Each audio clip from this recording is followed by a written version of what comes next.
दोस्तों, उम्मीद है सब लोग खैरियत से होंगे। लास्ट वीडियो में मैंने ऑर्गेनिक मीट कंपनी के बारे में बात की थी। मैंने कंपनी का इंट्रो दिया था। ये कराची बेस्ड एक्सपोर्टर है। ये मीट एक्सपोर्ट करते हैं, प्राइमरीली मटन। और इनके कोई 12 से ज़्यादा एक्सपोर्ट डेस्टिनेशंस हैं। नई कंपनी है, यंग कंपनी है, लेकिन ये ग्रो कर रही है। और इनका कोई 3 साल पहले आईपीओ हुआ था कोविड के बाद, और इनका स्टॉक अच्छा परफॉर्म कर रहा है। अच्छा वॉल्यूम है स्टॉक के अंदर। तो इस वीडियो के अंदर मैं इस कंपनी के फाइनेंशियल्स डिस्कस करूंगा। जो फाइनेंशियल्स होते हैं कंपनी के, वो उसकी एक हेल्थ का एक अच्छा स्नैपशॉट दे देते हैं, और वो आपको एक इन्फॉर्म्ड डिसीजन लेने में बड़ी हेल्प करते हैं। तो अगर हम इस कंपनी के फाइनेंशियल्स से पहले हम इसकी जो स्टॉक प्राइस देख लेते हैं। जुमे को जब मार्केट क्लोज हुई है तो इसका स्टॉक तकरीबन 34 पे क्लोज हुआ है। ये इसके ऑल टाइम हाई से थोड़ा सा नीचे। इसका ऑल टाइम हाई जो था वो अराउंड 2021 में 39 का था। आईपीओ इसका अराउंड 20 पे हुआ था। और ये 2022, 23 और 24 के स्टार्ट तक ये काफ़ी नीचे रहा है, लेकिन अब इसमें तेज़ी आ रही है और ये स्टॉक चलना शुरू हो गया। और अगर हम इसके फाइनेंशियल्स देखें तो इसके लेटेस्ट फाइनेंशियल्स जो अभी कुछ हफ्ता पहले इन्होंने दिए हैं, इस साल के पहले 3 महीनों के जो पहला क्वार्टर गया है, वो फाइनेंशियल सारे इनकी वेबसाइट पे दिए हुए हैं। आप जाके खुद भी देख सकते हैं। मैंने इन फाइनेंशियल्स में से एक्सट्रैक्ट करके एक स्प्रेडशीट बना ली है, जो उसमें काफ़ी चीज़ें समराइज़ हो गई हैं। और अगर हम उसको देखें तो इसमें इसकी अगर हम बात करें सेल्स की, तो हम ये देखते हैं कि 2020, 21, 22, 23 का ट्रेंड देखें तो सेल्स कॉन्स्टेंटली इंक्रीज़ हो रही हैं। 2020 में जहाँ इसने तकरीबन 3.3 अरब की सेल्स की थी, अब 2023 में एज़ पर लेटेस्ट फाइनेंशियल इसने तकरीबन 6.5 अरब की सेल्स की, जो कि ऑलमोस्ट ऑलमोस्ट डबल है। अर्निंग्स अगर हम देखें तो वो भी इसकी डबल, ऑलमोस्ट डबल हो गई हैं पिछले कोई 3 सालों में। और मार्जिन इसके काफ़ी इंप्रूव हुए हैं। ईपीएस भी इसका ठीक ठाक इंप्रूव हुआ है। और यही वजह है कि हम इसके स्टॉक की जो प्राइस है उसमें एक मूवमेंट देख रहे हैं। थोड़ी बहुत इसकी मूवमेंट अब आना शुरू हो गई है।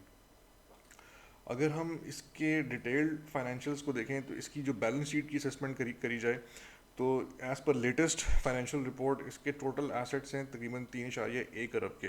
इन एसेट्स के अंदर इसका जो प्लांट है इनका कराची में, आई थिंक गडाप में इनका प्लांट है, स्लॉटर हाउस है और प्रोसेसिंग प्लांट है, जहाँ पे ये लोग मीट को प्रोसेस करते हैं, पैकेज करते हैं।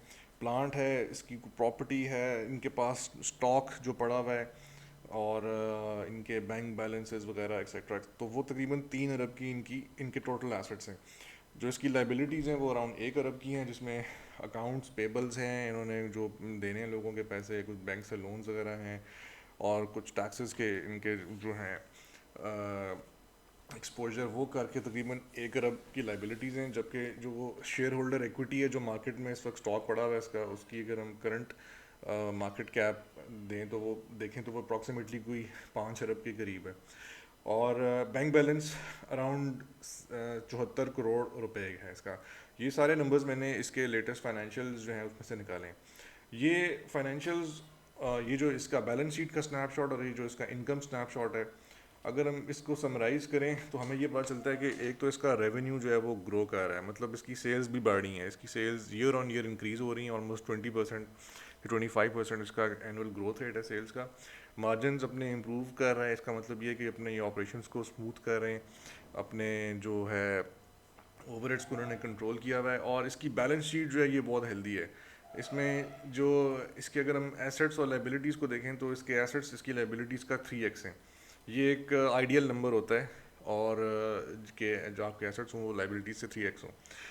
तो इन सब चीज़ों को देख के अगर हम एक असेसमेंट लगाएं तो इसका जो स्टॉक है ये फिर भी रिलेटिवली चीप है। इसका जो प्राइस अर्निंग है वो तकरीबन 10.7 का है, जो कि चीप स्टॉक है। ओवरऑल तो हमारी पूरी मार्केट ही चीप है। और इसमें जो है डिविडेंड कोई नहीं है फ़िलहाल। इन्होंने अभी तक डिविडेंड अनाउंस नहीं किया। 3 साल हो गए इनको, आई थिंक चौथा साल है जब इनका आईपीओ के बाद। अभी तक इन्होंने डिविडेंड तो अनाउंस नहीं किया, लेकिन जनरली नई कंपनीज इतने आराम से डिविडेंड देती भी नहीं हैं जो अपने ग्रोथ फेज़ में हो।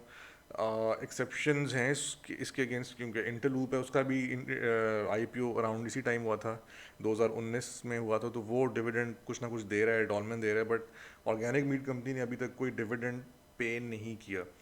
और एक इंटरेस्टिंग चीज़ ये है कि इसका जो फ्लोट है वो 50% है।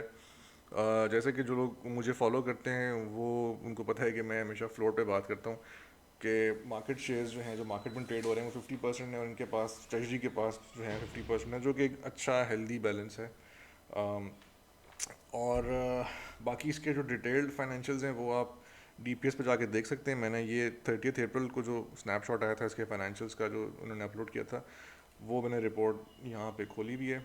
वो आप जाके खुद भी पढ़ सकते हैं, डिटेल में जाके देख सकते हैं इसकी टैक्सेशन, ईबिटा वगैरह हर चीज़। इसका ईपीएस थोड़ा सा ड्रॉप हुआ है क्योंकि फाइनेंसिंग कॉस्ट थोड़ी सी इनकी बड़ी है।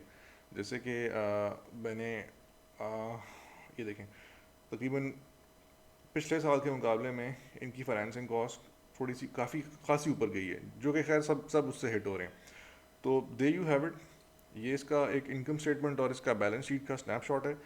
और लास्टली अगर मैं इसकी प्राइस की बात करूँ स्टॉक की, तो अभी इसका स्टॉक अपनी रिलेटिव प्राइस के अपने चार्ट के हिसाब से तो थोड़ा सा टेक्निकली ऊपर है, लेकिन अगर कोई डिप आता है अराउंड 27-26 का तो ये एक्यूमुलेट करना चाहिए। ये अच्छा स्टॉक है, ग्रोथ कंपनी है और गोइंग फॉरवर्ड ये कंपनी ग्रो ही करेगी। तो there you have it. Please मुझे बताएंगे अपने कमेंट्स में कि आपकी क्या इसमें हैं व्यूज़। आपका फीडबैक मेरे लिए बड़ा इंपॉर्टेंट है। तो take care, till next time, अल्लाह हाफिज़।